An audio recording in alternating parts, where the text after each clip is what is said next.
This month's Where Did the Road Go is sponsored by Allison Cook, Tim, and Super Inframan. Thank you so very much. And now our show. Transmission start. Welcome to Where Did the Road Go? Join us as we wander off the path and explore lost history, consciousness, the paranormal, unexplained mysteries, alternative thought, and much more.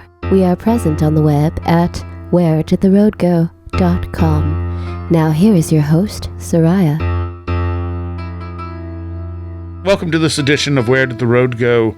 And tonight I have with me Mr. Michael Marshall Smith. Hey, thanks for having me. Thanks for coming back. I had you on a couple of years ago when I initially found your Straw Men series and was utterly blown away by it. When we got done with that conversation, you mentioned that you've had a subscription for the Fortean Times forever. Right. And that you were writing a Fortean novel, like based on some of that stuff. Yeah, that's true. Yeah, no, it was I mean, that novel became, I can't remember what stage I was at when we were speaking, but it was kind of a bolt from the blue because, you know, as I said when we spoke last, I've had an interest in Fortean stuff and, you know, anomalous phenomena since I was a kid, really. I mean, I guess like a lot of us way back then, you know, starting with stuff like the Eric von Daniken books and that kind of stuff. And then, okay, a lot of that turned out to be, you know, 60% nonsense, but it was still, there was a kind of sense of wonder attached to it. And I don't know how, I then kind of happened onto the Fortean Times and a variety of other books and writers. And so, yeah, it's always been something that's been there in the background, but I'd never figured out a way of trying to put my own slant on it or to deal with it in fiction. And then back then, about the time when I was speaking to you, I had this idea for a kind of small, haphazard team of kind of YouTube alternative archaeologists going off and looking into stuff, and that's what I was writing, and that's what became the Anomaly, which absolutely blew me away. I'm pretty sure you're my favorite current fiction writer. Oh, that's really nice to hear. Thank you. I mean, it's yeah. Well, it was fun. I mean, one of the things about that book was that it was fun. You know, some books I get to the end and I'm glad that I've done them, or there's bits about the process that I enjoy. Whereas the Anomaly was just fun from start to finish. I enjoyed working with the ideas. I enjoyed working with the characters. It was just fun, which is nice. And you wrote that under Michael Rutger. I did, yeah. I mean, the whole names thing. I mean, I'm kind of known as Michael Marshall Smith, as you introduced me, but for way back at the time of the Straw Men, which are the books, you know, we were discussing last time, I switched to Michael Marshall for dull publishing reasons. And again, for this, partly because it was slightly different to what I'd done before, partly also for dull publishing reasons, I just figured why not use this name. It was a name I used to act under way back in the day, so it felt fairly much like my name anyway. Gotcha. So initially, when I realized after a while, I'm like, I had wondered if you would put that book out, and I looked up and I found Hannah Green and her unfeasibly mundane existence. Yes. Now, I mean, what happened in that year a couple of years ago? I mean, to be absolutely honest, what the instigator for a lot of it is that I had a kind of slightly cantankerous bust up with my previous UK publisher. I was writing a book and they didn't like it, and they took a long time to tell me they didn't like it. It was just one of those. We eventually came to a kind of parting of the ways because I said, you know what, this is what I want to write, and they said, well, you know what, kind of I want to publish it. So we parted ways, which left me for the first time in, I guess, 20 some years without a publishing contract, which was unnerving because it's always nice to know that you're going to be paid to write the next book. Right. But there's also a freedom that comes with not having someone waiting for the next book, which made me think, well, actually, if I'm going to do something slightly different, if I'm going to experiment and have fun, then this is the time to do it. And so both of those books, The Anomaly and also Hannah and Her Unfeasibly Mundane Existence, were both just books I wrote for the pure fun of it, not even knowing if they'd ever be published. And what happens under those circumstances is you do have a lot more fun.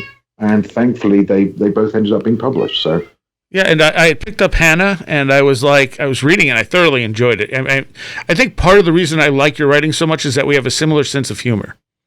Right.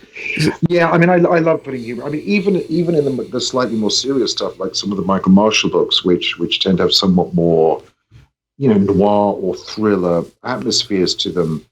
So much of what makes life, bearable at any time and in any circumstance is the lighter moments, or people making jokes of things, or people taking a sideways look at things. But definitely I mean, Hannah's pretty zany. I mean, Hannah grew up out of actually a bedtime story for my son, um, because I used to have this tactic of sort of reading him a bedtime story in the dark, because that made he would tend to go to sleep a little bit more quickly. But of course, you can't read in the dark, so I would just make it up. And after a few weeks of making up this story, I thought I'm quite liking this, and so I started jotting down what I'd made up that evening. And then there came a point where with him I drifted onto something else, but I went back to my notes and just finished off the book. Anyway, so that is pretty zany because it initially came from that kind of environment. And with the Anomaly Files, it was more just almost wanting to return to some of the tone of the early books in terms of, people having fun together, people joking together, friendships, that kind of banter and back and forth that you get between people who know each other well, which is often some of the nicest parts of socializing or being alive, really. Yeah, well, definitely. And you started that one off by them looking for the Egyptian cave in the Grand Canyon, which is honestly one of my favorite, like, lost civilization type stories. Yeah. And I mean, all the stuff that's in there in that book is true, in the sense that I mean, obviously, no spoilers about what's coming up, but in terms of the setup, in terms of the cave, the explorer who allegedly went and found this cave. I mean, in the book, the story from the newspaper at the time is reproduced. I mean, what I liked, because with anomalous stuff, what makes it sort of so juicy and delicious and engaging is the idea that it might be true. So what I didn't want to do is make it all up from whole cloth, because then it's just fiction. Right. Whereas if there's that sense that it might be true, that's what makes it kind of really interesting. And then you can sort of take that starting scenario and set of facts, and then just roll with it and see where you want to take it. And with that story, I mean, the thing is, so, that was published in the Smithsonian, and then they just denied it and they locked down the area, but that whole area has Egyptian names to it. It does. I mean, again, as I point out in the book, Egypt was very big at that time. People had a tendency to sort of co-opt a lot of that kind of stuff. But there's also, I mean, there's this ideas that Phoenicians might have made it there. Mm-hmm. I personally find it broadly incredible that the Romans didn't manage to make it to North America at some point. So, and of course, there's all the stuff about the Vikings and so on.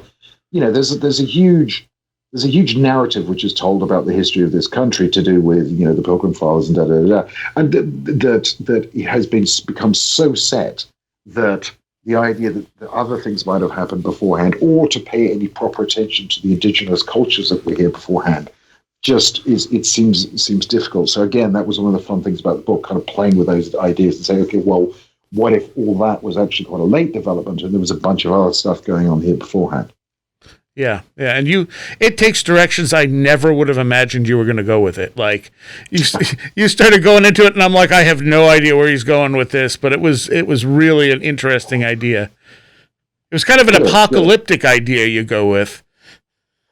Yeah, well, I mean, originally and it's one of the funny things about the writing process. I mean, as I said at the beginning, I've had anomalous stuff and that kind of core anomalous motor in my head since I was, a kid. The basic idea for the Anomaly I'd been playing around with I'd had in the back of my head and a couple of short notes where it has to be 10 years, actually. Originally, I was going to set it in Siberia. And then for some reason, I guess I just, in that way that happens when you start to sort of look for ideas, I came across this story about a old-time prospector who goes down the river and finds this cave, and I thought actually it would work really nicely in that kind of environment. So it's and originally I was going to take it very, very apocalyptic, but then I thought, actually, much as I did at the end of the Straw Men, I thought, what? I'm enjoying these characters. I want to work with these characters again. The same thing happened at the end of the Anomaly, and I thought, no, I'm not just going to have the whole world blow up here. I actually want to do something else with these people. So I reined it in just a bit. Yeah, and I think that was that was kind of the unintentional sort of spoiler, is that there was another Anomaly Files book that was out by the time I read this one. Right. So it's like, okay, it's either a prequel or they survive. Well, yeah, it's funny. Someone else pointed that out to me, and who had exactly the same experience, who actually read the possession first, and then thought, oh well, obviously, you know what's going to. But also, there are things like Nolan Moore, the main character in the in those books, it speaks in the first person. In the possession, there's some third person as well, but the Anomaly is all first person. Right. And so I'd have to be going very tricksy indeed to actually have a first person all the way through, unless it's something that's like, and he ends the tape and so on. But it's a limit, but it's something I hadn't done for a long time. The first 3 novels I wrote under Michael Marshall Smith, which were the kind of science fiction thrillers, they were all first person. And it does limit you in some ways because you can't switch to a kind of God point of view. You can't get inside the heads and environments of other characters.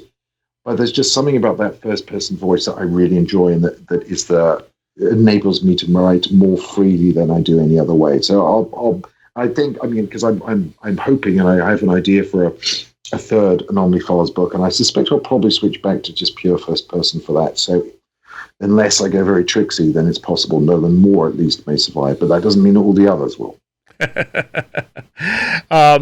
So what can you, off the top of your head, name the novels you've written? Because you have quite a few of them out there. I will, and I'll try not to forget any. The first 3 written under Michael Marshall Smith were Only Ford, Spares, and One of Us. I then switched to Michael Marshall, initially with the Strawmen books, which were The Strawmen. What's the second one called? The Upright Man in the US and The Lonely Dead in the UK. That's where I was confused there. So they're not 2 separate books, they're just different titles. And then that trilogy was finished off with Blood of Angels. Then there was The Intruders, Bad Things, and We Are Here.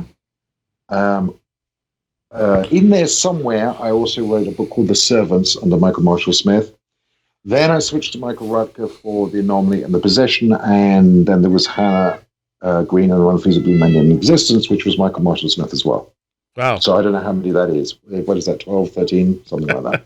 And you have a ton of short stories out there, too.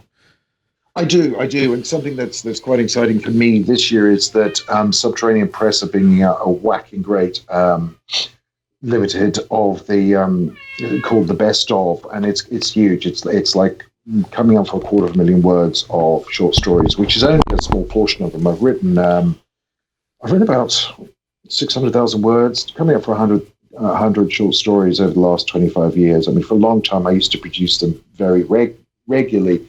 Now, what with novels and TV work and stuff, I seem to be producing fewer of them. But it's a format that I love, and I think particularly within genre fiction is often where you can do the most interesting things. Yeah. And speaking of TV work, it was what was the BBC one called? The BBC America show was called Intruders, based on my novel. The Intruders, and actually, since we last spoke, I think one of the things I'm working on at the moment is a TV adaptation of The Strawmen. Really? Yeah, we're not set up yet, but we've got a couple of very, very good producers that we're working with. I'm co-writing it with a friend of mine called Adam Simon, who is the showrunner on Salem and has done a bunch of other stuff. So we're at the stage of writing the second script, because we're going to go out with 2 scripts and a Bible. So I mean that's been fun and weird to revisit that after this period of time has been quite interesting. Is there any chance of a 4th novel? Fourth Strawman novel. Again, I had notes for that, and then I got sidetracked into writing something else, The Intruders, I think. And I kept thinking, I'm going to come back to The Strawman, because I really wanted to come back to, in particular, Ward and Nina and see what had happened after a few years in their life. And I had a whole bunch of notes on it, including a kind of mechanism that the straw men were going to bring into the world. And then, unfortunately, that thing happened in the real world. And I thought, I'm not going to go down that road. Right. It was also, I think, because I spent, with those straw man books, I spent, whatever it was, 3-4 years quite deeply in research into things like serial killing and certain types of kind of aberrant, human behavior. And there came a point where I actually thought, you know what? I've been in there long enough now. I'm gonna come back out of that jungle and write something slightly different, because I think there's a limit to how much time you want to stare into the abyss. Yeah. I think I could do that now, but to be honest, a lot of that energy is going into the TV adaptation, because we're changing it up a little bit. We're moving some stuff from the third book into the first season, and it will need. We need to have ideas for a kind of 3 or 5 season arc. So I'm going to be putting a lot of the kind of ideas that I had for a 4th book into that. So I suspect that for the time being, it'll remain at 3 books. Do you have someone who's ready to pick up the series, or are you just trying to shop it around?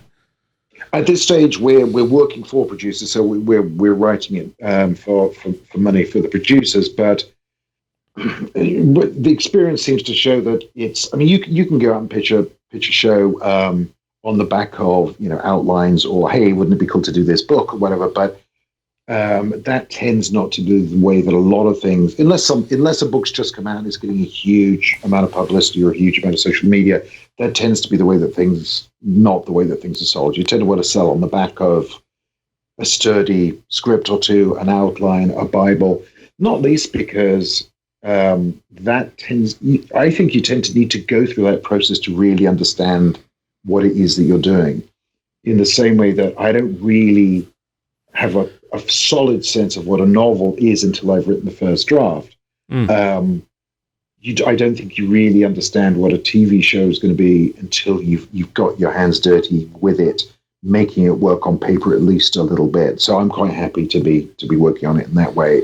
I mean, TV has been the kind of, because I'm working as a creative consultant to a TV and film production company as well. So TV has kind of been the story of what I've done most of in the last 2 years, which is conveniently timed, because it's given me just a tiny bit more of an insight into the realities of how that kind of stuff works. And what's a Bible in this context? Well, a Bible, it's a kind of loosely defined term, but what it will generally be is a way of, I mean, often when you pitch a TV show to a network, what you'll be doing is just saying, here's the pilot episode, this is the setup, these are the characters, this is the environment, this is the world, this is the tone and the texture and the flavor. And then what a Bible will do is say, okay, this is what we're going to go from here. Here's additional information about all of those things. Plus, here's a sketch of one level of detail or another of how the rest of the season is going to pan out, what the high points, what the low points, what the challenges are, how the characters are going to develop, and some sense of where it's going to go. And then you'll want to suggest that unless it is deliberately designed to be an 8 or 10 episode story and then you're done, you'll want to give some indication of longevity in terms of what might happen in the second season, third season, and go forth. So it's a kind of Gotcha. It's kind of roadmap of the intention of the show, but also to give additional informational flavor and texture, and it's kind of a selling document as well. There's a reference to the straw men in the first Anomaly Files book, or in the Anomaly itself. Yeah. Which made me wonder if you were going to cross over at some point. I did wonder about that actually myself, and I'm not saying that it won't happen at some stage, but it's something I've done. And don't ask me to remember them because I won't remember. But I know in previous novels I have done a couple of little references back and forth between the names and stuff. It's one of those kind of little internal jokes that when you're 5 months into a book and you're thinking, I'm never going to finish this. Why did I ever start it? This is the worst idea that anybody's ever had. It's those kind of little games that keep you going. In the Anomaly, I love some of the dialogue you have. Some of the characters have, especially in the beginning, talking about things like how there are certain failures in science when it comes to this stuff. Yeah, it's sort of, and it's interesting because it's a contentious subject at the moment because we live in a world where where the science of things like a pandemic, the science of things like climate change are simply being ignored. And that's a bad thing, obviously. Prior to that, and the Anomaly was written before there was, the faintest sign of COVID or any of that kind of stuff. Right. Or before things like QAnon had started to really take off. And, right now there's this kind of absolutely and increasing and kind of snowballing bizarro world in which it's almost a point of honor to believe that all scientists are lying to you and that all science is a function of power from both the right and the far left, where those ideas have been conjured with. And I wouldn't go that far on either of those fronts, but what the characters in the Anomaly are referring to is the way in which there have always been gatekeepers, particularly in science and archaeology, and certain types of, it's where the term, forbidden archaeology comes from, the idea that there are certain academics out there whose long-term careers are predicated and staked upon certain types of theories being acceptable and certain types of theories not being acceptable. And the idea that, it's like the fact that pretty much everything we know and speculate about Neanderthals, or in terms of physiology, is based on you couldn't even fill a big suitcase with the bones that they've found of Neanderthals. And so there's a huge amount of speculation going on there. Right. And it's informed, intelligent speculation, but it may not be right. I think it's in the gaps that you can find the kind of interesting ideas. And to a degree, to me, with this kind of stuff, it doesn't matter whether it's true. It matters whether it's interesting and provocative and just opens your mind up to new possibilities. Yeah, you also touch on the red-haired giants in this book too. We won't say how, but I was happy to see you throw that in there too, because that's one of those things that seems to have some substance to it and gets thoroughly ignored by science. It does. I mean, a lot of that stuff, and I touched on a few of those things. And one of the reasons why I was happy to move this original idea from Siberia to America is there is an absolute ton of that stuff, as in American archaeology. The fact that it's not been going on for as long as it has in some other countries or continents, belies the fact that there's a lot of weird stuff. And it's very easy to say there were a lot of credulous Victorians, writing up stuff and just taking people's word for it and so on. But that may not necessarily be the case. And there are some kind of things in American history where enough people, as you say, like with the red-haired dinosaur, it crops up often enough. You think, well, either a lot of people were lying in the same way, or there was a shared delusion, or there might be something at that. And that I was interested when I was writing the Anomaly to see how many of those little kind of apparently disparate facts I could draw together into something that, by the end of it, I halfway believed, to be absolutely honest. So, who knows?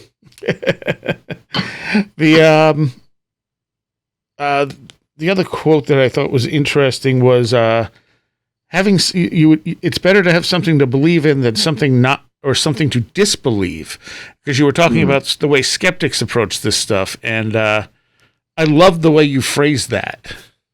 Yeah, it's a personal kind of, it's just a personal feeling, really, that I think it's something that bores me are people who seem to almost get a thrill out of raining on other people's parade and disbelieving everything because in some way that no one can pull the wool over their eyes. They're not going to get tricked. They're not going to believe in anything. They're not going to leave the doors open for a wider perception of reality in the past simply because they'll feel that they've been gypped. And I think things which, so long as they don't harm other people, or the environment, so long as they're not manifestly stupid or insane, I think, believe that. But believe it for a while. If it turns out not to pan out, believe something else. Don't be an idiot about it.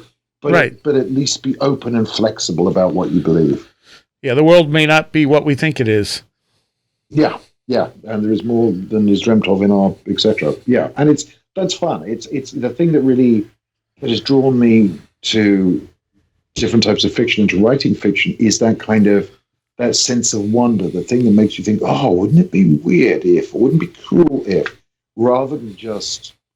And that it's a balance because you want to describe the world and people in the way they are, so it's recognizable and resonant. But what I'd love to do is to try and combine some of that with a sense of wonder, something that might not be true, but would be really cool if it was. Yes, yeah. One of my favorites for that is just all the different theories about what the moon might be, because there's so many weird things with the moon, and there's the theory that it's an ancient artificial satellite, and I'm like, it's probably not, but boy, is that an interesting idea. I know, and that for me has always been the kind of attraction of some of the Fortean stuff as well, because some of it, do you know I can't remember we discussed this last time. Do you know the William Corliss books? I know the name because he was a guy who was almost like the kind of the Fort of our generation. I think he died a few years ago, but he was out there doggedly. I think it was under the banner, the Sourcebook Project or something like that. And basically, he, like Fort, but in a slightly less prose way, he basically just collated, and obviously had a ton of correspondence around the world who just sent him weird stuff, and he collated these into these great books. And there's a ton of well-documented, really weird stuff out there in every field, not just archaeology, but in science, in biology, and so there's a lot of stuff which is anomalous, factually demonstrable, and it would be interesting if we could explain it. But as you say, some of the other stuff, like, the moon doesn't exist, or if it exists, it's satellite, or if it's a satellite made of cheese, or whatever. In a way, it doesn't matter whether it's true. It matters whether you think, that'd be interesting, that'd be cool. It's almost like a kind of being able to inhabit your own fantasy novel. Yeah. And so long as you keep a internal distinction between what is definitely true and what would be cool if it were true, then I think you're probably safe. It's where that boundary gets very blurred that the problems come. Yes, yeah.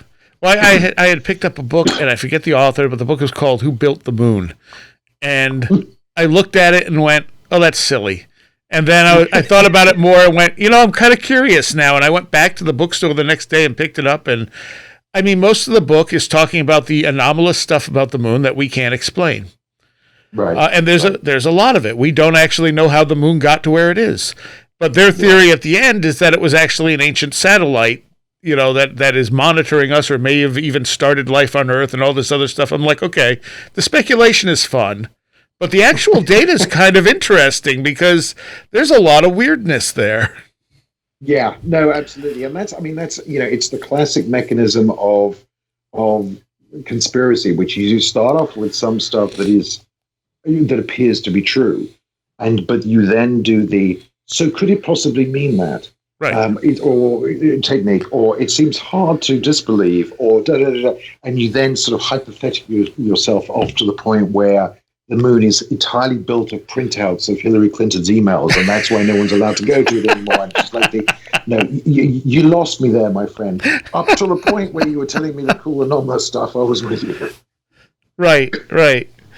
In the second book, in the Anomaly Files series, you have you start off talking about the weird walls that have been found all over the United States. Absolutely, and again, all of that is true. Over on the east, in particular, and I forget the figures, but there's something like there's 250,000 miles of dry stone walls which are built over there in the east, and there's obvious explanations, like saying, okay, well, these were farmers who built them to demarc land and so forth. But then you say, really? That enough to get to the moon and back? That go up hills, that go into the middle of the lakes and then just stop? That are strange zigzaggy things that are 2 feet high and so wouldn't be a boundary to anything.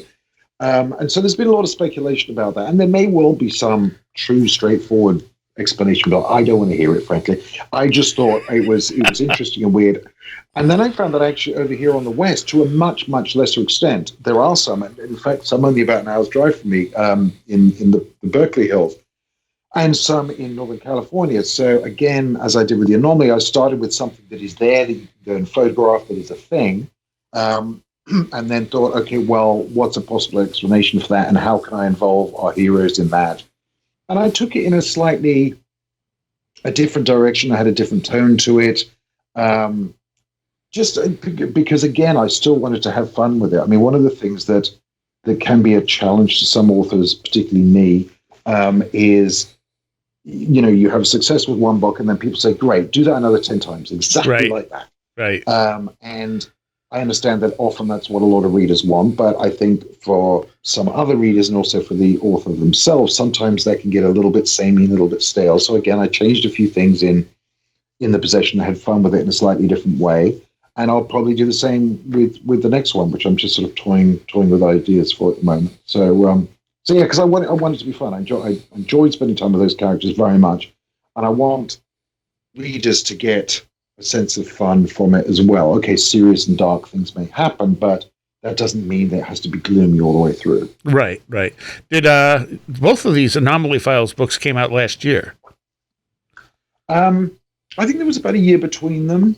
There might have been, yeah, I think so. I'm a bit vague on that, to be honest, but I'm pretty sure they came out maybe a little bit less than a year. I think they both said 2019 on them. Okay, well, for once in my life, I did hand in a book on time, so it's possible that they snuck it out within the same calendar year. So how long? So the Possession is the most recent one you've written. That is the most recent book that's come out, yes, and I'm kind of overdue. But as I say, I've got sort of very firmly pulled into TV stuff over the last year, and it's been fun and a challenge, and so that's what I'm kind of focusing on for the time being. I'm hoping that I'll kind of have cleared the decks of at least some of that by the new year, and so because I love the TV stuff, and it's an increasing sort of passion of mine, but I've been writing prose fiction for a very long time, and that's where I feel kind of most comfortable, and so I'm kind of itching to get back to doing some more of that. What's your plan for the next book? The next book will be an Anomaly Files book, as I say, and I'm thinking of actually taking it to England, just to give myself something different to get my teeth into, and also just out of a sheer sense of perversity, because when I was living in England for a long time, I set all my books here, so it figures that I should, now that I'm living here, I should set a book in England just to make it more difficult to do the research. Do you have a particular anomaly you'll start with on that one? I do, but I am super superstitious about books. I don't even tell my wife, and much to the annoyance of my publishers, I try to avoid telling them as well. Gotcha. Just because it's one of those things that it's almost like, for me, it's almost like telling the punchline before you've told the joke, and it's something I've really had to kind of work on when working on in TV and film, is that you can't just say to a TV studio or a TV network, yeah, I'm going to do this thing, it's going to be super cool, could you give me a ton of money and let me go away and write it for a year? Because they won't do that. Publishers, you can kind of sometimes talk into doing that, but studios and networks, no. So I've had to get used to that process of saying, okay, here's a story, here's how it's going to deliver, here is going to be the main beats. But in the province of books, I'm still trying to keep it the way I've enjoyed doing it in the past. Right. How long does it normally take you to write one of these books? I mean, it seems like you pop those out pretty quick.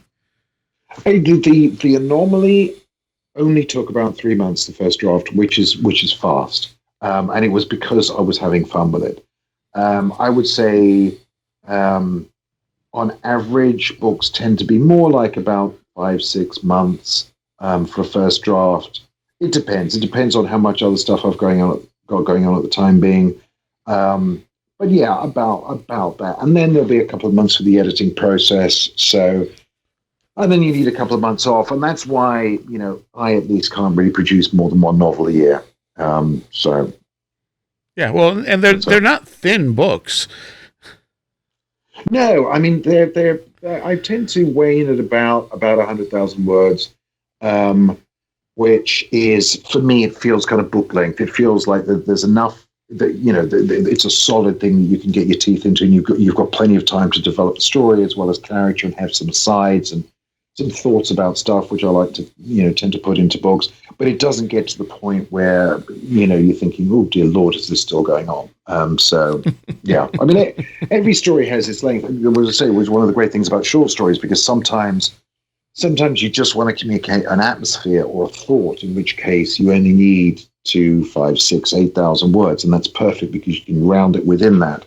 And one of the I think one of the things that one has to develop as a writer is trying to figure out, is this a novel? Is this a novella? Is this a sort of short story? Might it actually be better told in a visual medium rather than a prose medium? And that's something that I kind of often sort of wrestle with in terms of figuring out. Because again, actually, initially the idea for the Anomaly was for a movie. It was going to be a movie set in, let's say, predominantly Siberia, and it might have worked. But I think I think I had a lot more fun with it, and it ended up being a better end result doing it in prose. Okay, you have a short story in a Cthulhu compilation. What story is that? I have a bunch of short stories in Cthulhu compilations. Oh.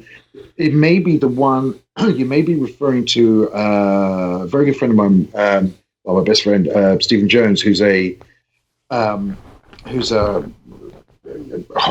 horror editor in some ways, and his book, I think he's up to about 160 books or something now. And something that he's published. He's been the first publisher of a lot of my short stories, and I think not just because we're friends, I hope. But he tends to do interesting anthologies, and something that he's done, which I think you're referring to, is something called the Lovecraft Squad. He's basically done 3 almost semi-shared world anthologies where he's come up with an overarching story, and then he's gone to writers that he knows and says, can you do me a story set approximately then and just have this one event so it moves the short story forward?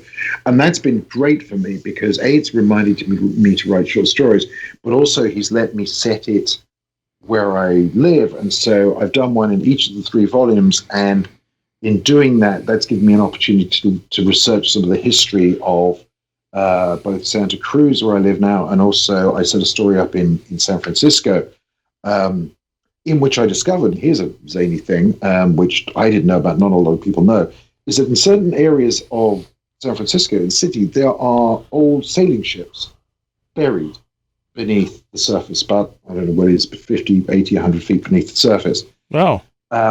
Because at that point, at the point where San Francisco was being kind of first built up, that area, particularly where the financial district is now, was a bay.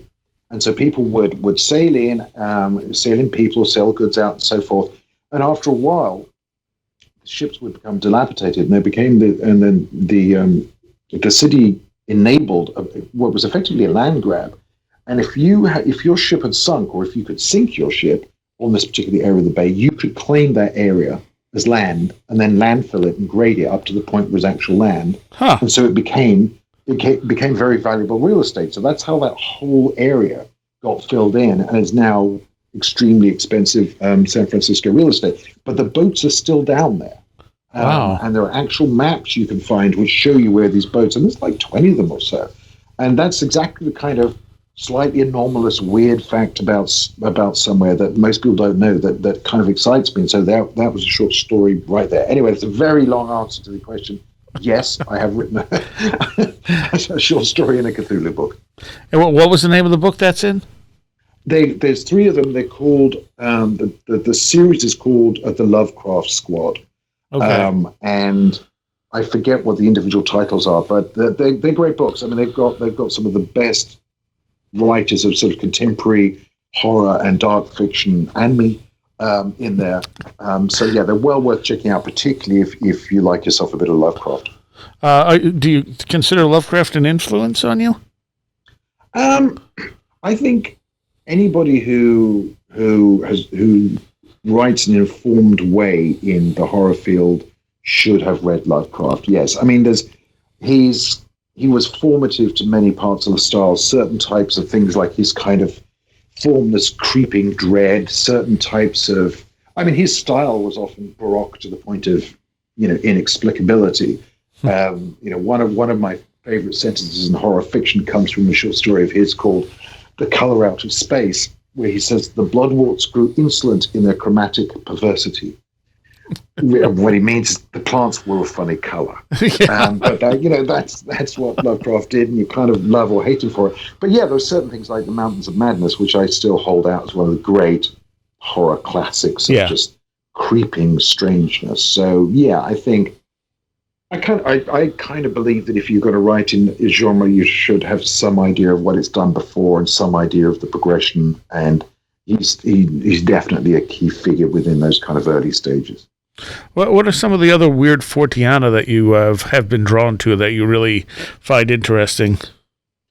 Well, I kind of broadly define Forteana. Really, I mean, it's mysteries. It's the unexplained. It's Yeah. something that isn't. I mean, finding out, for example, the fact that, looking into, because something else I did from one of these stories for Steve was the fact that in Santa Cruz, in the very early 70s, there were not one but two serial killers operating at the same time.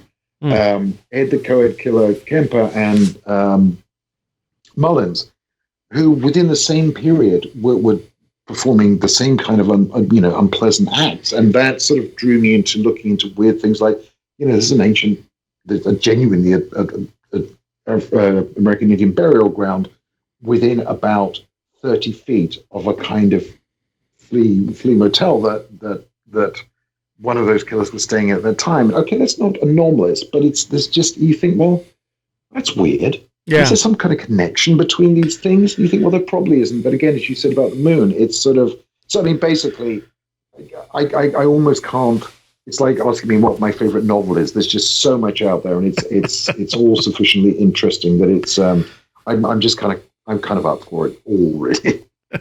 Do you find interest in like the paranormal stuff as well, or more just the historical stuff?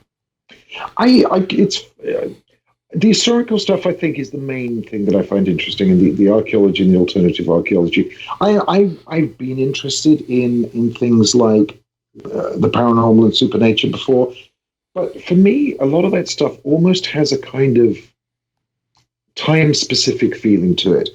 It's like back in the 70s and 80s, everybody was into poltergeists. That was a huge thing. Right. And there was a lot of stuff about ghosts. And then that kind of segued in the 80s and 90s into, okay, we're done with ghosts, but what about greys? What about alien abduction? What about that kind of thing? Yeah. And that felt almost as if it was a different framework for the same kind of ideas. Yeah. And again, that kind of UFOs and stuff almost feels, and I say this with utter respect to anyone out there who believes in them and is fascinated by them, those have never really gripped me in the same way that some of that kind of archaeological stuff has, because it has felt like a temporary framework upon which we put certain types of things. Right.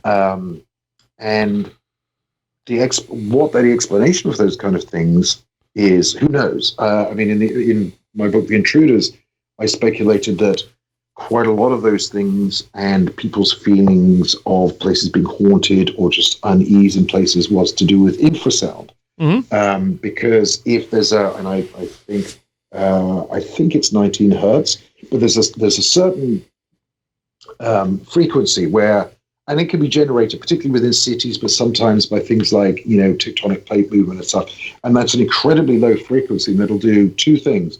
One, it'll cause just a feeling of unease in your gut. Yep. And as you probably know, the gut has actually the second biggest mat of neuromaterial in the body, and to a degree functions as a kind of second brain. And so, speculating that maybe that might cause some sort of perceptual effects. Also, it happens to be the resonant frequency of the human eye, which means that slightly odd effects happen in vision, which might explain why people think they've seen ghosts, or think they've seen greys, or that kind of thing. Or it might be that there are real ghosts and there are real aliens.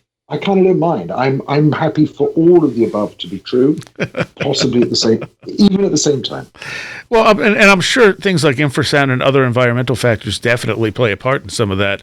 I've always said that, these experiences, whether they be Bigfoot, whether they be UFOs, whether they be ghosts, they're things that have been with us throughout human history and probably before written history.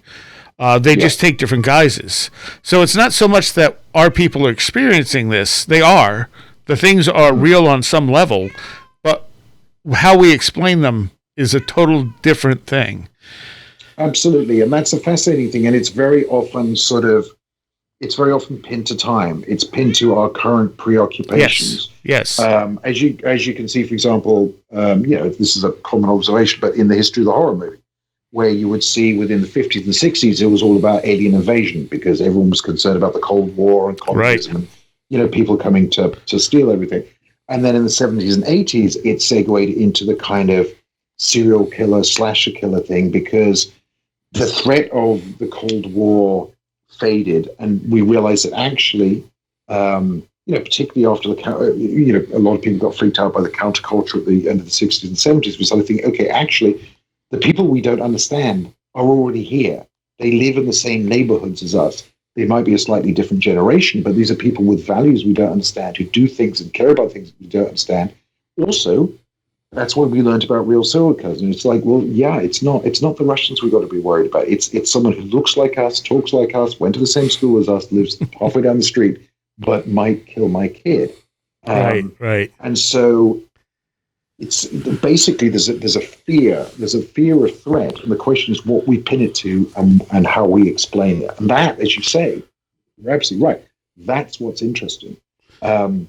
And I think it's critically important for us that we have these things to think about, speculate about. And I will actually go out of my way on certain things to say, if I see a headline say, scientists finally explain interesting thing, I think, well, I'm not reading that. I don't want to know. I'm quite interested. I like that feeling of, ooh, isn't it weird? And there's so many things that we explain, and so much of our lives are pushed into somewhat rigid, boring boxes. And as I said earlier, so long as it doesn't actually harm the environment or harm our fellow person, then let's stick with the mystery a little bit longer. Yeah, well, I don't think the mystery is going anywhere. And usually when you see scientists finally explain, it's one tiny little sliver that they've explained of something. And like back in the 50s, or 50s or 60s, the CIA admitted that some UFO reports that were generated from planes flying high up in the atmosphere were actually seeing a test craft that was completely secret at the time.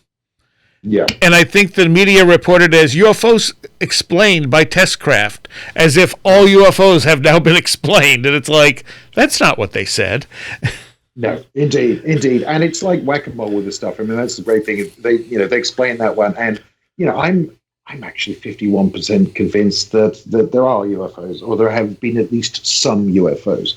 I'm 51% convinced that there probably are spirits that people see or experience at times in their lives. So, I'm not going full bore for it, but I either believe or I choose to believe that these things are possible because, as you quoted earlier, it's so much more fun and so much more. Yeah. It makes the world more rich if you've got something to believe in rather than always disbelieving everything. Yeah. Yeah, and honestly, I'd rather deal with the truth too. And I mean, the truth is generally pretty strange. Yeah, exactly. That's a great point. It's not like someone finding out the explanation to something necessarily puts it to bed, because you start being pushed into a corner by scientists. You can say, well, okay, explain the atom to me. How come this chair feels solid, but you say that it's all 99.9% full of space? And also the Big Bang Theory. What's that about? I've never heard such nonsense. All this stuff happened now. And yet some indeterminate period of time ago, it was a dimensionless dot. And then there was something that was before that or not before that. It's like, guys, you've got some work to do explaining your own science before you come stampeding too hard into our anomalous stuff. I've said many times, there's been tons of research done on psi phenomena that is very solid and it proves that there is some level of psi that we don't understand how it works, but it's there. It's evidential and it's statistically provable and way more evident than dark matter. However, psi does not get accepted and dark matter is just a given. That's again true. And it's one of the interesting things about scientific method, because herbal medicine, for example, my wife's a herbalist. And one of the things that I've kind of learned from her is the way in which she'll go to some trouble when coming up with a prescription for people and dispensing herbs to people to actually get to know that person get to know the gestalt of how they interact with foods, what their family background is, a whole bunch of stuff, because she knows that different people will respond to herbs in different ways. Why would they not? We all have different genetic makeups. We have, different life experiences. We've eaten different things, and epigenetics may come into it as a factor. And so when you don't just give one size fits all prescriptions, you tailor it to the person.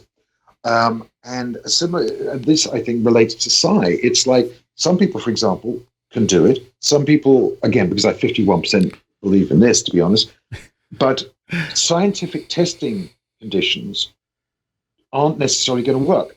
There are some people who possibly after 6 beers, when they're in the right mood, could do something in their house. Yeah, right. But if you take that person and put them in a lab, absolutely sober, because they've got to be sober, because otherwise the experiment won't count as a controlled then they can't do it. And so the science thinks that it's proven that person was faking all along, but actually what it is that you've changed the conditions to the point where it no longer works. And that's why I think there can be problems sometimes with science using its own playing field to prove or disprove the existence of things that simply don't fit on that playing field. Yeah, and I think it was Jeffrey Kripal who said something to the effect that the paranormal or the supernatural is something that happens to people when they need it. It tends to kind of move them forward from a certain point in life. It has an impact on them. And that's not something you can necessarily just reproduce easily in a lab on that level. You might get the little statistical anomalies, but you're not going to get the big events, because those big events seem to be personal.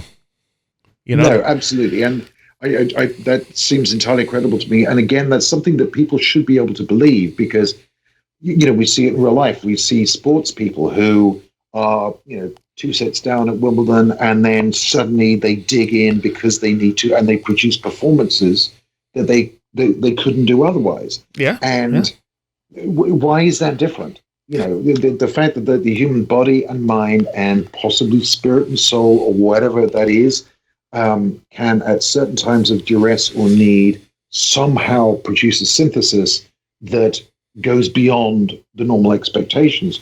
We see that on the sports field every day. So why should we say that it's impossible in other spheres of life?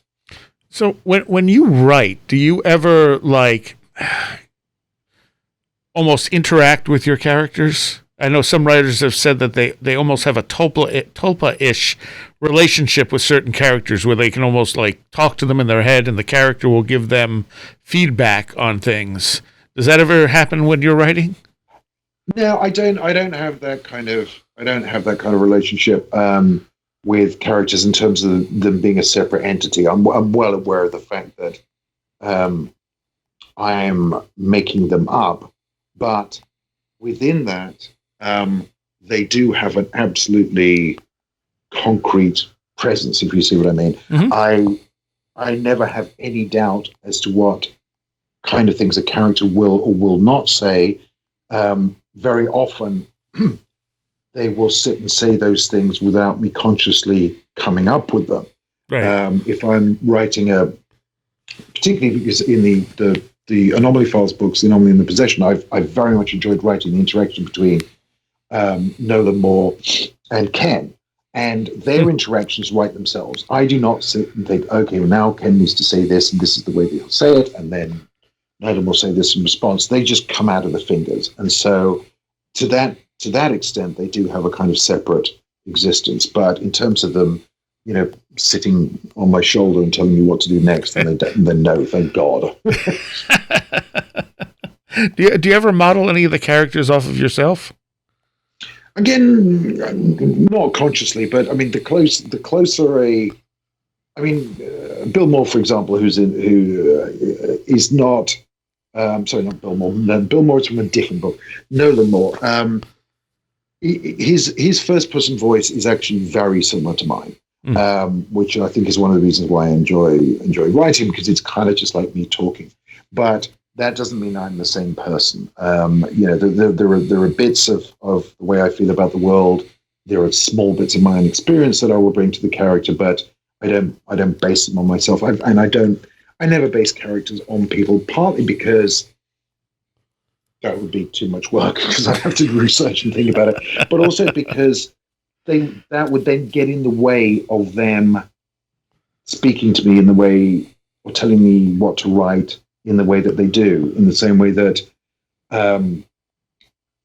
if very often when I'm writing books, I will set it in a town that is an amalgam of several towns that I know rather than one specific town. Simply because otherwise it'll get in the way of making stuff up. I want to and can visualize a small town completely in my head to the point where I could map it out in 3D if I needed to. And that gives me complete freedom to inhabit it and to do what I want with it. Whereas if it's set somewhere specific, which I have done a few times, and there can be an interesting challenge about that, you then get into things like, okay, we want character to get from point A to point B on a Friday afternoon, but hey, the traffic's going to be terrible, so how does that interfere? Blah, blah, blah, blah. And, that kind of minutiae can sometimes get in the way of just doing what you need to do. I haven't looked. Are your books out as audiobooks as well? Some of them are. I know Hannah is. I believe the Anomaly files are, but I'm not sure. The reason why I'm slightly doubtful about this is because somebody got in touch with me on Twitter about one of them saying, why isn't this book available? And I can't remember which one it is. So I believe some of them are. I mean, it's one of those things that because there's different publishers in different territories, and I've been with a couple of different publishers and there's 2 different territories, some of them have been at some point, but may not be anymore. And I'm not absolutely sure, to be honest. So, okay. Sorry, I don't know. That's all right. You've never read any of your own books for audiobooks then? I haven't. I really wanted to with Hannah, actually, and it came very close to being set up, but I was doing it for, I would have been doing it for the UK publisher, and I'm doing it down the line from here in California, and it all just got a bit sort of difficult, and so they ended up doing getting somebody else, who I gather has done quite a good job. I know audiobooks are hugely popular, but for me, it's always been a matter of my eyes taking in the words off a page, and that's the way I like to sort of consume fiction. And so I've never listened to any of my audiobooks or any book on audio, actually. So no, I'm all about the kind of printed page, really. Oh, so am I, definitely. Do you have a website? I do. It is www.michaelmarshallsmith.com. So yeah, it's, which reminded me, I must update it, but basically that's the kind of central point. Whenever I've got anything coming up, there's links to all the books that have previously happened, any information, I very, very, very intermittently blog. It has links to social media and stuff. And if I ever do any events, God knows when that'll happen again, but if I ever do any events, then the information goes up there. It all goes out on Twitter. I'm MMS on Twitter, which is not the way it sounds. It's EMEMESS. So, and again, you can catch me there sounding off about politics, but also, jokes, happy things, pictures of cats, and when books and stuff come out, or when there's events, then that'll tend to be the quickest way to know about stuff. Pictures of cats, you say? Yeah, cats. I'm a cat fundamentalist, and love them, and spend a lot of my time. Apart from my family, probably including some members of my family, I probably spend more time with my cats than I do with anything else. So yeah, there will be fair warning. There will be the occasional picture of a cat. That's awesome. All right. Well, thank you for coming on. What is the social media you update the most? The Twitter? Yeah, I don't. I have Facebook only because don't even get me started on Facebook. The only reason why I'm still on Facebook is because, I'm an expat. I don't live in England anymore, and there's a bunch of family and friends and so forth who I keep track on, or at least keep in touch with there, who don't do Twitter. But yeah, Twitter is definitely my kind of weapon of choice when it comes to social media. All right. Well, thank you so much. And again, I absolutely loved the Anomaly. I just started the Possession. I was hoping to get through it before I talked to you, but so far I'm loving that one just as much. Oh, great. Thank you. I know it's always nice to hear, but as I'm kind of trying to gather forces and sort of get enough time together to start another one, it's really, really nice to hear that you've enjoyed them. So thank you for that. And thank you for having me on. It's been a pleasure talking to you. I want to take a moment here to thank all of my patrons. You guys keep this show going, And I especially want to give a shout out to those pledging $10 or more. Tim, Allison Cook, Super Inframan, Carla Mahoney, Mark Brady, William Lovelace, Patricia Giaquinta, James Lattimore, Matthew Sproul, Alfred Tuttle, Ray Benedetto, Lindsay Jackson K, Craig Cicernos, Roger Gonzalez, Jose A, Kevin Schreck, J. Otto Bullitt, Riker and Stark, Christopher Vaughn, Sasha Jorg, Dominic O'Malley, Eric Citron, Andy McNamara, John Rutledge Foster III, American Rambler, Matthias Sundby, Kevin, Jennifer Campbell, Taylor, 36 Dingo, Janet Bunderson, Tactical Therapist, Alex Whitcomb, Edu Camahort, Rob Drummond, Luke Osborne, Stone Wilderness, Sam Sharon, Vincent Trewell, The Great Change, David Moore, Craig Parmiter, Chris Barr, Walker, Joanna Rojas, Maddie, Patricia W., Barbara Fisher, Will Powell, Big Boy Limina, and Nagatha Christie. Thank you all so very much. All right, I hope you enjoyed that. I'm sorry if it was a little overmodulated. I didn't realize it was recording like that till after the fact, and of course then there was nothing I could do about it. I don't know exactly how the setting got switched, but yeah, my voice was a bit loud and slightly distorted. I apologize, but luckily Michael did most of the talking. All right, so I have a little time here, and I wanted to address a few things and maybe give you some old Forteana as well. First thing, though, Patricia messaged about the Sean McCleaver interview and my comments about blood. And she said, I really enjoyed this episode. Sean McCleaver is knowledgeable about ceremonial magic, an articulate speaker, not afraid to admit he just doesn't know the answer. Bet the spirits like him, too. One question that you raised several times was, why blood? What is the importance of blood? Ren stated that blood is life, but Sean got closer to the truth when he remarked, not in reply to your question, the life of a cell is a galaxy. The Occult Significance of Blood is the title of a lecture given by Rudolf Steiner in Berlin in 1906. While I respect Steiner's accomplishments across so many fields, I do not agree with all of his beliefs, particularly his opinions on race. But this lecture may answer your question. Steiner states, if you look at a crystal, you have to recognize it primarily as the expression of certain natural laws which prevail in the external world in the so-called lifeless kingdom. No crystal can be formed without the assistance of all surrounding nature. Whoever views a crystal rightly will see in it a picture of the whole universe, indeed of the whole cosmos. In the same manner, the blood of a man contains the nourishment from the mineral, vegetable, and animal life of the earth. It must contain, he posits, the sensations of thoughts of his individual nervous system and that of his ancestors. He may not be conscious of that ancestry, but it resides in the blood. Thus, according to Steiner, as he quotes from Faust, blood is a very special fluid. The lecture is a free download from the Steiner archives, if you want to look that up online. I mean, that's certainly possible, especially when you're dealing with like holographic theory and stuff.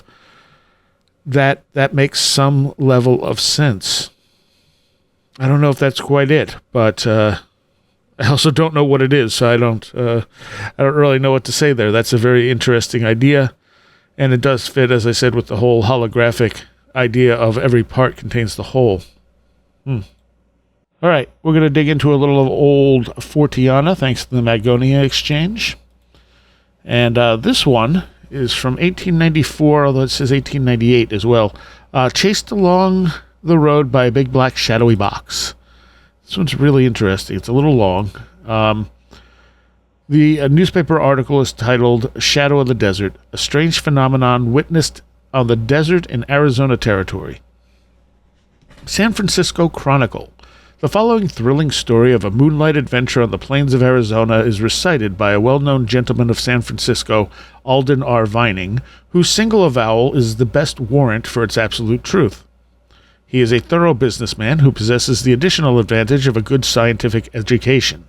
He cannot readily be supposed, therefore, to indulge his imaginations, nor allow it to be imposed upon by flying phantoms or any hitherto unexplained phenomena. traveling by moonlight in an open country, leaves the strongest man open to illusion, and the fault is ordinarily imparted to the imagination. When a mind of this nature is illusioned twice and under almost identical circumstances, and followed besides by results which remain forever indelible in the memory, the causes leading up to such effects are not so easily dismissed. They perhaps are and forever may remain unexplainable, and only verify the words well known, "There are more things in heaven and earth, Horatio, than you dreamed of in your philosophy." In the early part of June 1894, Mr. Vining left San Francisco intending to bond a gold mine situated near Black Canyon, Arizona, a place about 70 miles south of Prescott. He reached this latter town some days later and found upon his arrival there the owner of the mine, a man by the name of Hobart, whom he had never met before. As Mr. Vining was most anxious to see the mine and ascertain its value, he departed in a two-horse buggy for Black Canyon on the evening following his arrival at Prescott, accompanied by Mr. Hobart. No railroad then covered the line of travel between Prescott and any of the smaller towns to the south. Only a stage road existed. A rugged, sandy road it was, but if traveling underfoot was unpropitious, all inconvenience was compensated for by the glories of the night which Mr. Vining and his companion commenced their journey. About 9 o'clock in the evening, they reached a point 7 or 8 miles south of Mayor's Station. Far to the left, nothing was visible but the purple sands of the desert meeting and commingling at the horizon with the cloudless ether of the sky. To the right, and about 2 miles distant, was clearly to be seen the rising ground of the Apache reservation, lit up at intervals by the starlight campfires of the Indians. Almost directly at the zenith swung the full moon, shedding a halo of dreamy beauty over the landscape. A stillness almost solemn prevailed, but slightly broken by the hoofs of the horses and wheels of the buggy as they sank and made headway through the thick sand of the stage road.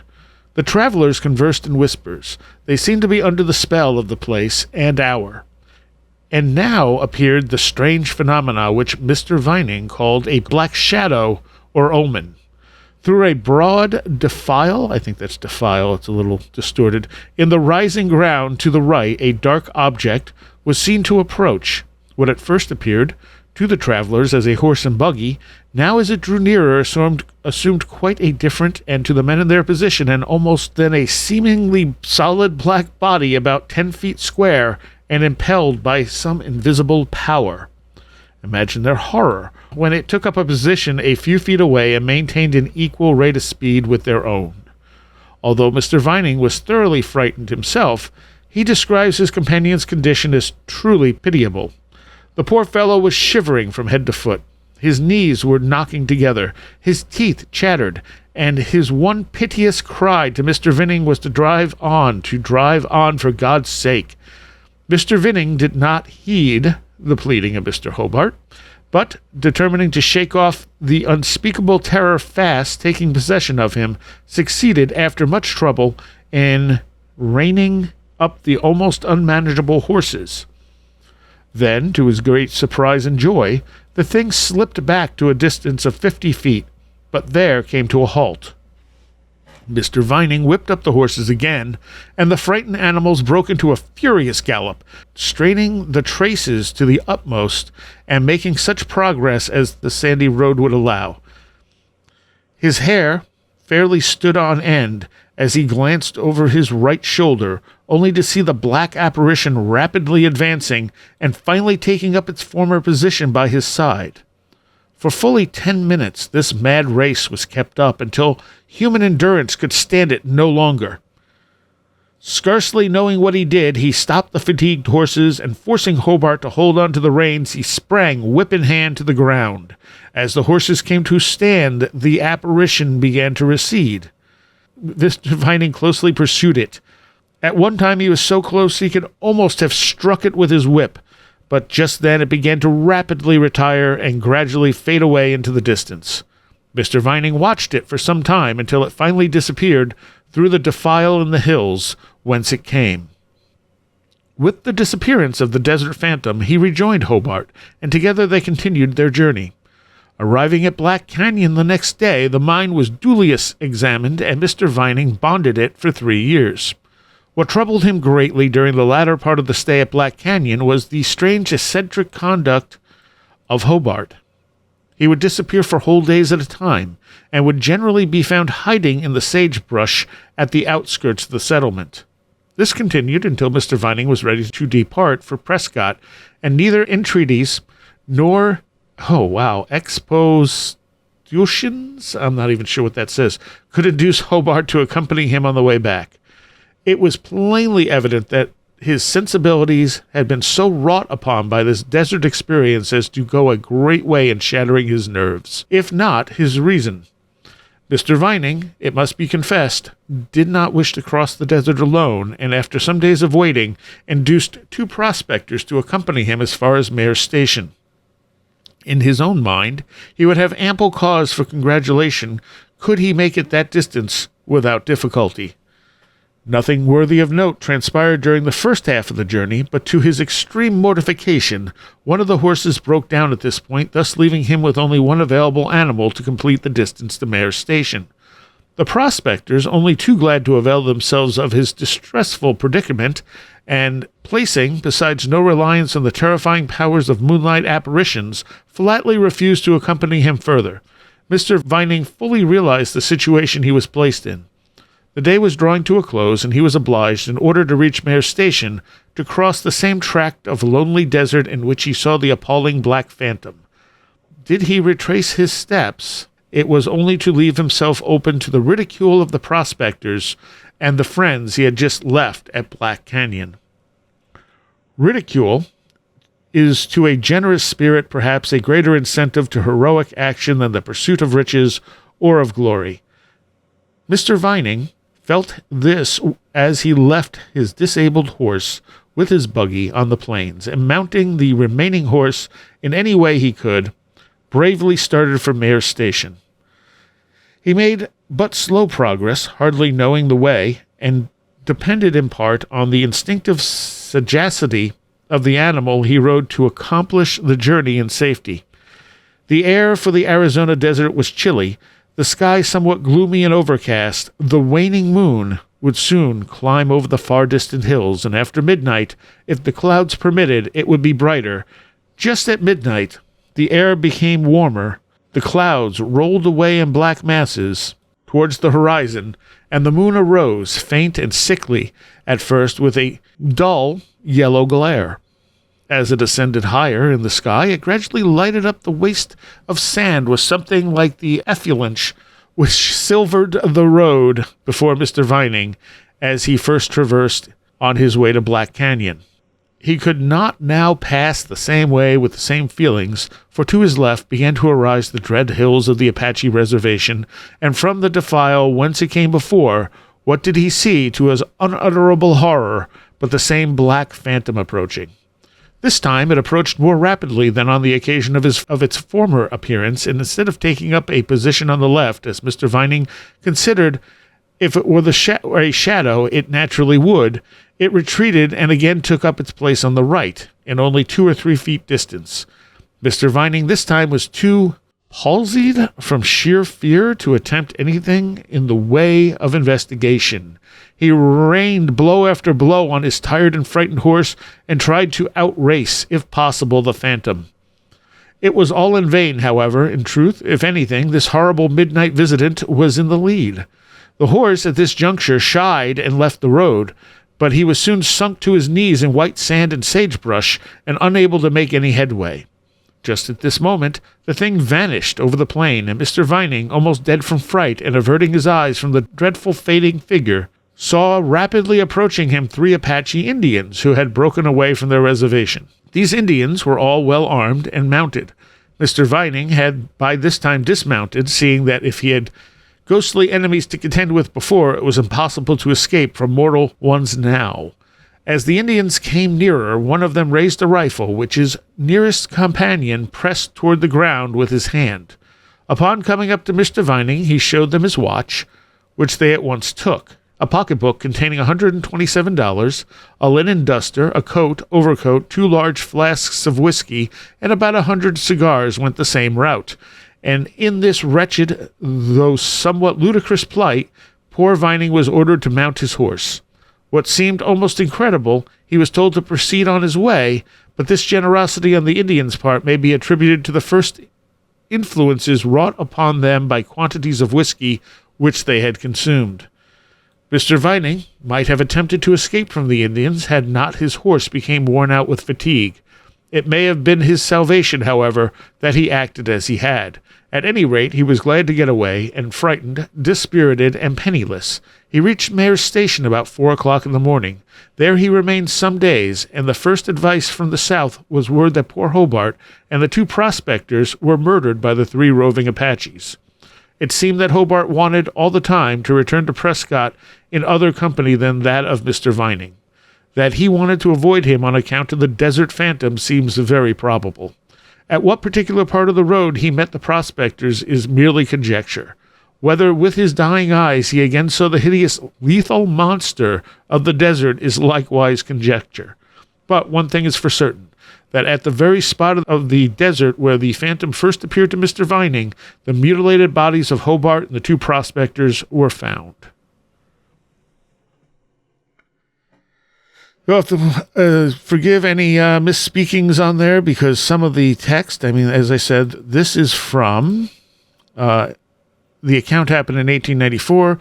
It was in a paper from 1898, and it's just a scan of the paper. It's not, no one put this into text. So some of it is very hard to read. So I may have gotten a word or 2 wrong, and it's a little bit cut off on the right-hand side. So I was doing the best I can with it, but it's a very interesting story.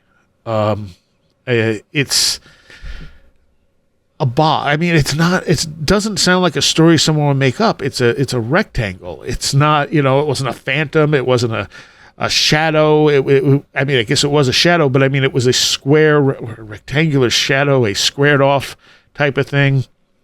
It seems like it doesn't really make sense for someone to invent a tale like this. Although I feel like the way it was written, it almost reads like a Lovecraft story without the madness. But yeah, I thought that one was really interesting. Another comment that I received, this one involving the bird chirp phenomena that we referenced. This comes from David, and he says, I was listening to the March 21st episode with the Snake Brothers, and something was mentioned about a place where you can clap your hands and a bird chirps. I didn't catch the name of the place, but from the conversation, I gathered it was an ancient structure. I know of another more recent place with a similar effect. Yes, that is a temple down in Mexico, and it makes the sound of the bird sacred to Quetzalcoatl when you clap your hands at the bottom of it. You'll hear it at the top as the chirp of the bird. He says, I live in Seattle and have friends who attend Seattle Pacific University. There's this one couple who had both attended there, and the wife had continued to work in the university's office after they graduated. I was hanging out with the husband one day, and he had to meet up with his wife while she was working for some reason, and so I went with. He was showing me around and took me to this open square that was surrounded by buildings. He told me to stand in a certain spot and clap my hands. I did, and there was a high-pitched squeak when I did. I'm not sure how they figured out how to do that, but it's possible even in this age, not just in ancient times. And there are a few spots like that. There are places, built modern buildings where you can do the whisper trick, where you can whisper on one side of it and you'll hear it on the other side, but not in between, which is very much like the ball courts down in Mexico. It's just that, we know we understand how some of this stuff works, but we don't understand how these ancient cultures figured it out and how they managed, we have computers to figure this stuff out if we need to. They didn't have that type of technology. They seem to do a lot with sound and possibly knew more about how sound works than we do. But there are some examples of modern structures like that. And some of it's accidental too. I mean, it's just the way sound waves bounce sometimes. But yes, that bird chirp phenomena is very interesting. All right, and one more old piece of Forteana. This one, Strange Meteor Seen at Sea from 1843. There is no title on the scan of this article. I think it's just a section on different stuff that has astrological significance, I guess, because it just starts with meteors. The Reverend E. Budge of Manacan read an interesting communication on a meteorological appearance that recently occurred in his neighborhood, the details of which he had from individuals on whose veracity he could rely. After a few introductory remarks, the reverend gentleman says, on the night of the 2nd of August last, an American vessel laden with timber was laying in the middle of Helford Harbor just opposite Basahan. About 9 o'clock at night, some persons who were stationed on the deck observed, at a short distance up the river, a strange-looking light which was approaching toward them, and which excited their surprise, and became the subject of their conversation. Not leaving them, however, much time in suspense, the light rapidly drew nearer, and seemed to be coming with the wind, which was then blowing fresh down the river, attended by a misty rain. In a very short interval, after it was first observed, it passed by the vessel, at a distance of about 200 yards, presenting the appearance of a luminous body moving swiftly along the surface of the water. On a nearer view, it had something of the aspect and size of a burning tar barrel, but seemed at one time to be almost double or nearly divided into two parts. After passing the ship, it continued apparently to move on in a similar manner, and in just the same direction toward the open sea, continuing visible for several minutes and appearing in the distant horizon somewhat like the light of a steamer in the offing, whereas one of the spectators observed it bore much resemblance to the beacon light at St. Anthony Point. From the whole account, we may, I think, gather that the rate of its progress could not have been less than 30 miles per hour, and the distance over which this meteor traveled and was visible to the eye must have been at least 5 miles. The weather, it should be observed, during the previous day, was of a very unsettled kind. At early morning there had been heavy rain. The afternoon was rather windy with showers, but no lightning or thunder was observed. Having communicated the above particulars to Mr. Snow Harris, who has lately published an exceedingly interesting work on thunderstorms, he has favored me with a reply in which he says, I consider the explanation of this phenomenon easy, and a confirmation of my views of electrical action from the clouds, given in pages 36, 37, and 38 under the head of fireballs, and I have no doubt that the ball of light perceived progressed with the clouds, and did somewhere terminate in violent disruptive discharge upon the principles explained and illustrated at page 36. As Mr. Harris's valuable work may not yet be in general circulation, it will not perhaps be deemed superfluous if I observe here that he refers in these pages to a similar instance of a ball of light having been seen moving over the surface of the sea. In the account read at the Royal Society and recorded by the Philosophical Transactions, Volume 47, page 366, the narrator states that on November 4th, 1749, whilst making an observation on the quarterdeck of the Montague, a 74-gun ship, one of the quartermasters requested him to look windward, upon which he observed a large ball of blue fire rolling along the surface of the water, as big as a millstone, at about 3 miles distant. Before they could raise the main tack, the ball had reached within 40 yards of the main chains, when it rose perpendicularly with a fearful explosion and shattered the main topmast in pieces.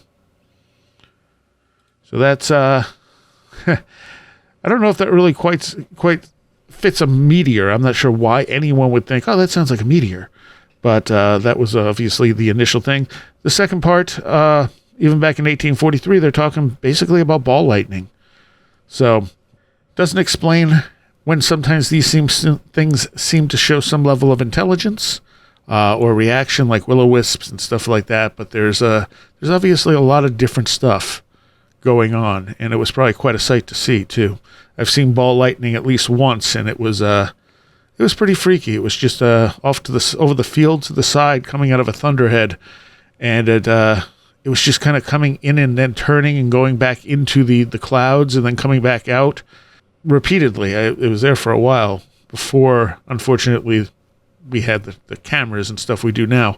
Otherwise, I would have pulled out my cell phone and videotaped it. It was fairly large, but it's definitely interesting phenomena. All right. That's all for this time. We'll see you next time. You have been listening to Where Did the Road Go? This show is made possible in part from our Patreons, and we thank you and everyone listening for helping us continue this exploration of the strange. You can always find everything Where Did the Road Go related at www.wheredidtheroadgo.com. And thank you so much for your support.